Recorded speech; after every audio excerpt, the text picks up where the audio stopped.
Hello বন্ধুরা, তোমরা সবাই কেমন আছো? আমার নতুন একটা ব্লগে তোমাদের সবাইকে স্বাগত। আজকের আমি আর মা চলে এসেছি নতুন বাড়িতে। সকালে কিন্তু আসিনি, মা রান্না আরও করে ওই 11টার দিকে আরও এসেছিলাম।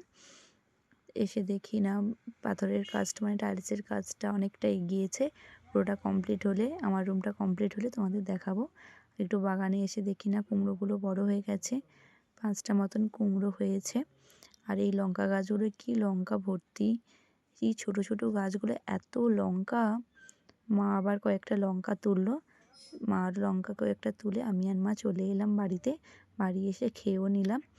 খেয়ে আজকের একটু মেলায় যাব বলে আমি আর মা বেরিয়ে পড়লাম।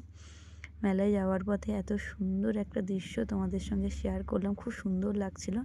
মেলায় আমরা ঢুকেও গেছি। এটা হচ্ছে শিব পুজোর মেলা। শিবরাত্রির দিন থেকে মেলাটা শুরু হয়, 15 দিন ধরে হয়। তাই ভাবলাম আমি আর মা আজকে চলেই আসি।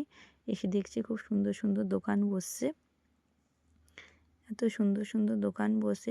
এইখানে যা নেব 15 টাকা, 8 টাকা, 5 টাকা, সব দোকানই এরকম বসেছে। তাই জন্য তোমাদের সঙ্গে একটু শেয়ার করলাম। আর এখানে কালী মন্দির আছে শিব মন্দিরের পাশেই। আর শিব মন্দিরের ফটো আমি তুলতে পারলাম না, কেন ওখানে ফোন অ্যালাউ করে না, তাই জন্য। আর এখানে এই যে জামা প্যান্টের দোকান, সব যা নেব 150 টাকা, 180 টাকা, এইগুলো 100 টাকার প্যান্ট। তো আরও অনেক কিছু দোকান বসছিল, পুরোটা আমি ক্লিপ নিইনি। তারপরে আমি আর মা বাড়ি চলে এলাম মেলা আরও দেখে। ফুচকা আর আইসক্রিম খেয়েছিলাম। তারপর বাবা দাদার জন্য ফুচকা নিয়ে এসেছিলাম। আর আমাদের এখানে দোকানে ক্রিসপি চিকেন পাওয়া যায়, তাই জন্য ওই উইংসগুলো, তাই জন্য ক্রিসপি উইংসগুলো নিয়ে এসেছিলাম এইচএফসি থেকে। আজকের মতন এইটুকুই। কিছু ভালো লাগলে প্লিজ লাইক, কমেন্ট, শেয়ার করে দিও।